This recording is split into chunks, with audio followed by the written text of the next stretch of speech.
Brian Boru was born around the year 941 in what is now County Clare, Ireland, into the Dalgacais clan of Munster, and even his arrival was wrapped in legend. A medieval chronicle tells of his mother having a prophetic dream of a great light shining from her womb, foretelling the birth of a saviour who would one day free Ireland from foreign invaders.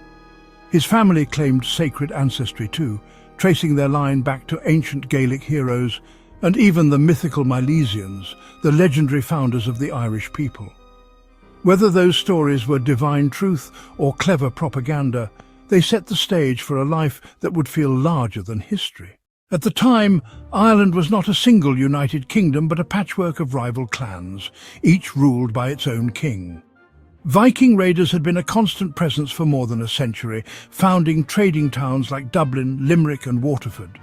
From a young age, Brian grew up in a world where swords and strategy mattered equally, and he quickly learned that alliances could be as deadly as battles. After the death of his older brother, Brian rose to become King of Munster.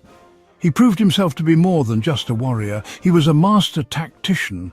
Rather than relying only on force, Brian forged political marriages and alliances that steadily increased his influence beyond Munster. He outmaneuvered rival Irish kings and Norse warlords alike.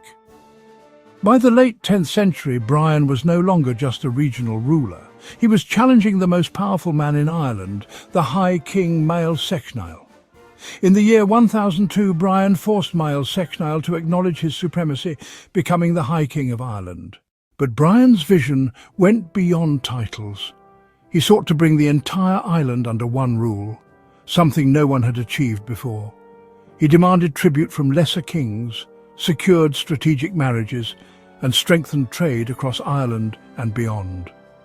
Under his leadership, churches were rebuilt, roads improved, and learning encouraged. Yet this growing power also stirred resentment. Many Irish rulers who once fought the Vikings now found common cause with them against Brian. By 1014, tensions erupted into open conflict. A powerful coalition formed to challenge him. Leinster rebels and Viking forces from Dublin joined together, determined to break Brian's hold on Ireland. The confrontation came to a head on Good Friday, April 23, 1014, at the Battle of Clontarf near Dublin. Brian, then in his 70s, commanded a massive army of Munster warriors, allied Irish clans and mercenaries. The fighting was brutal and chaotic, lasting for hours.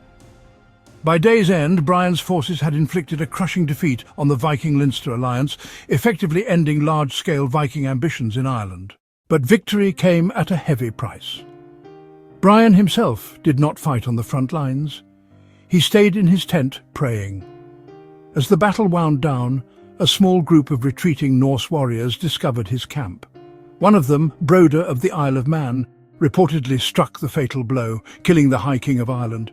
Brian died a victor but also a martyr, sealing his place in legend. The impact of Clontarf was immense. Although the Vikings remained in Ireland, they were never again the same military threat. Over time, they integrated into Irish society, marrying into native families and adopting Gaelic culture. Brian's death, however, left a power vacuum. His sons and grandsons could not hold the island together, and Ireland soon returned to a patchwork of rival kingdoms. So who was Brian Boru really? He was not the mythical king who single-handedly drove the Vikings from Ireland, as later stories suggest. Instead, he was a shrewd statesman and brilliant military leader who united warring clans long enough to break the back of Viking power. His reign marked a rare moment when the dream of a united Ireland seemed within reach. More than 1,000 years later, his legacy endures in history books, in Irish folklore, and in the very idea of an Ireland capable of unity against outside forces. The legend of Brian Boru is powerful because it blends courage, faith, and ambition. He was a man of his time, ruthless when needed, visionary when opportunity appeared, and human enough to meet a sudden violent end. The real Brian Boru reminds us that history is rarely a simple tale of good versus evil. It is a story of politics, perseverance, and the fragile balance between victory and loss.